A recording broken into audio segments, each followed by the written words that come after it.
And the Confederates have now taken control of the hill just south of Shiloh Church. Brilliant. So the Blue Army are going to be most concerned with this little hole that they've got appearing. As anybody would be concerned with a hole appearing somewhere.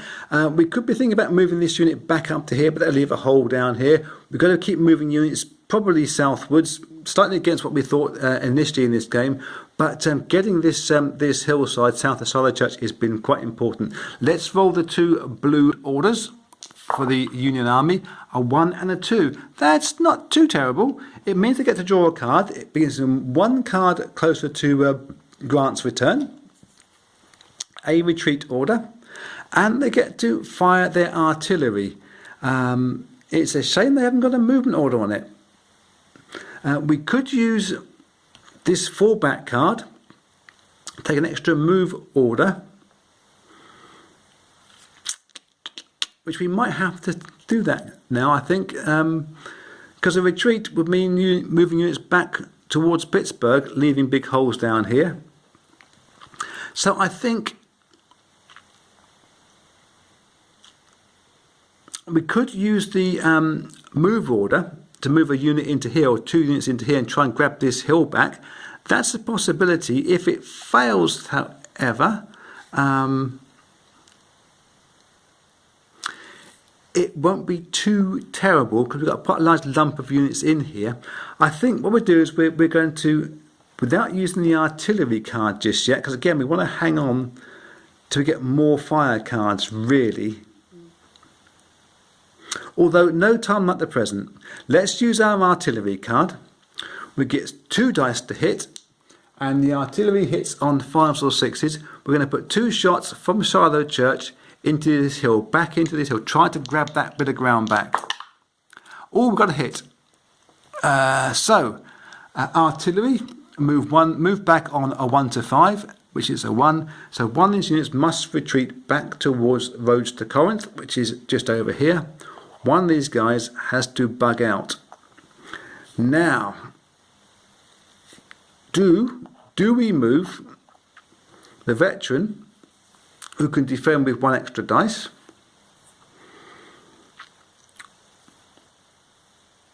or do we move the regular infantry who we could afford to lose more than we could afford to lose the veteran? I think move the veteran back into here, keep the slightly weaker guy there. That card's now been used, and we have to think as blue players, do we now use the fallback card as its alternative action, take an extra move?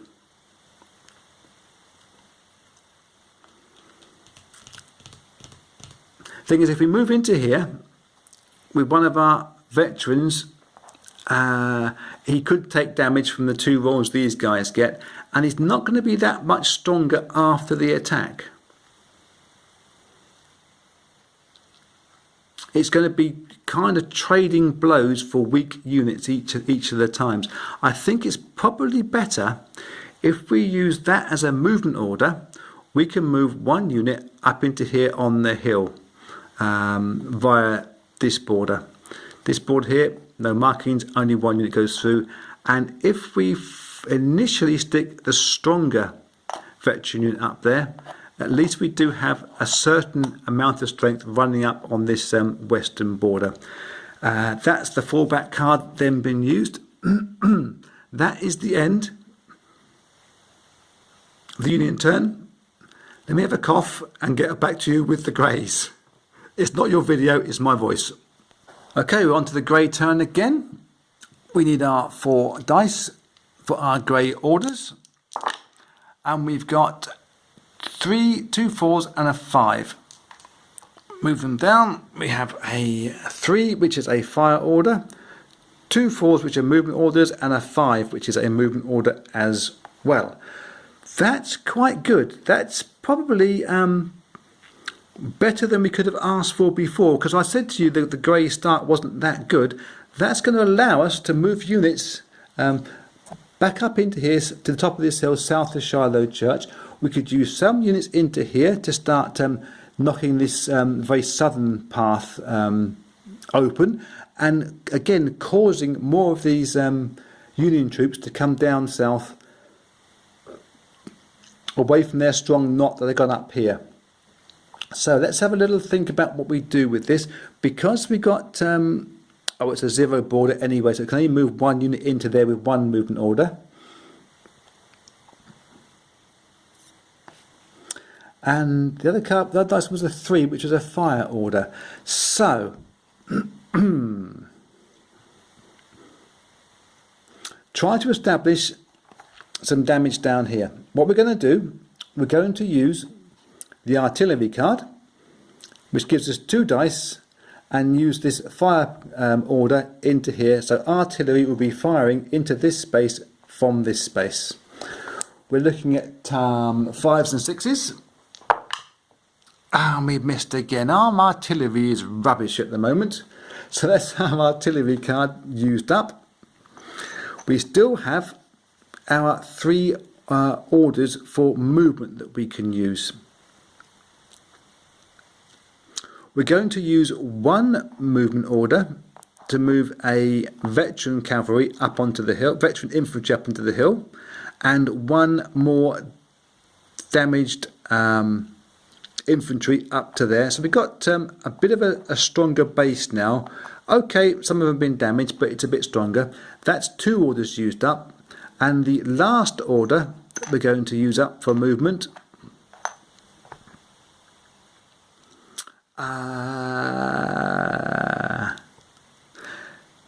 I'm loath to try and get in here. We've tried a couple of times. We haven't got enough units in there. Obviously, artillery fell once again. So I think what I'm going to do is I'm going to use the half movements that I would get from the cavalry. We can move both of these cavalry units through onto the region there. Get extra space movement as well, provided they were going through friendly into I think it's friendly into friendly. I don't think they can go through and attack as well. Let me double check that in the rules. Yes, forgetting myself there. You move into a area containing non-enemy, you can move a second one on that same order. So we've used 1 movement order to get into here, and we can use the additional cavalry charge to get both of our cavalries into here on the flat. But first of all, we're going to have these 2 Union soldiers defending in here. We have 3 dice from the veteran infantry and 1 dice from his cavalry unit. They will get 4 dice in total, and they've done 3 hits. Oh man alive, that is so annoying. With my cunning plan that I just rejigged at the end there. And we have 2 damage and 1 retreat. The 3 being the retreat, the 4 and the 5 being damaged. So both of our cavalries have been damaged. One of them gets to move back, but cavalry veteran on the charge will get 4 dice versus the Union soldiers that's in there. 4 dice. And we've got just the 1 hit out of it. That number 6 is the only one that's done a hit. Damage or casualty. And we've done damage down here. Now, that's an interesting proposition for the blue soldiers. What are we going to do? One of these units must be damaged.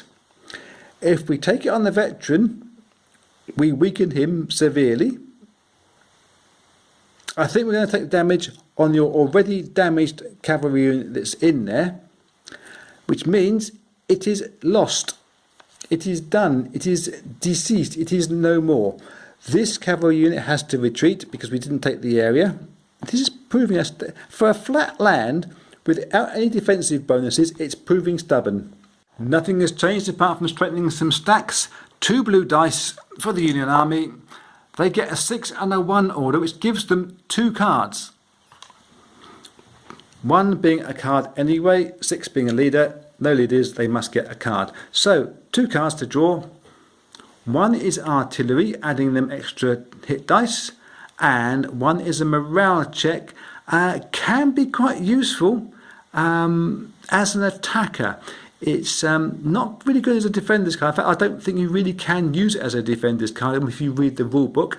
Not really what the Union were looking for, but we're getting closer now. Somewhere in here is going to be the Grant card. It could be the very next one, I believe, if my counting was correct.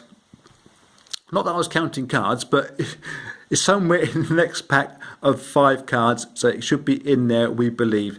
So let's have a think about the Greys now. The Confederates will get 4 dice for their movements, or their orders, should we say. 6, a 4, and 2 1s. Lots of cards coming up early. And obviously, when the card pack runs out, the day runs out. So we're going to take 2 cards first and see what we're going to get with our luck.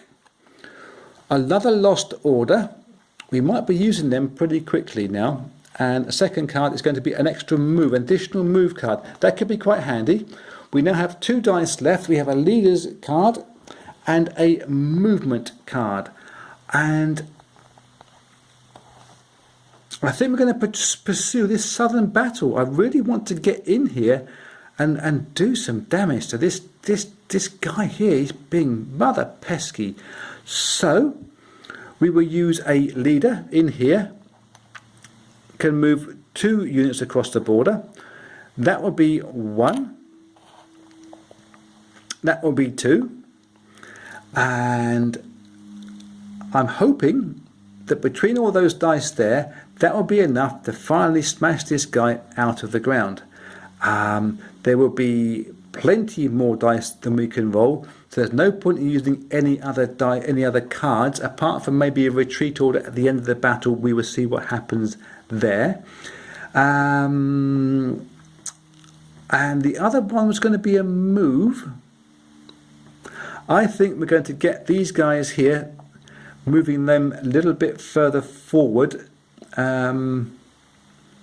They have to move from one place to one other. You can't split up the orders when you're moving them around. So I think we're going to move them up into this region here. It's a 2 border, so we can move 2 guys northwards or northwest with 1 movement. So left with this battle here.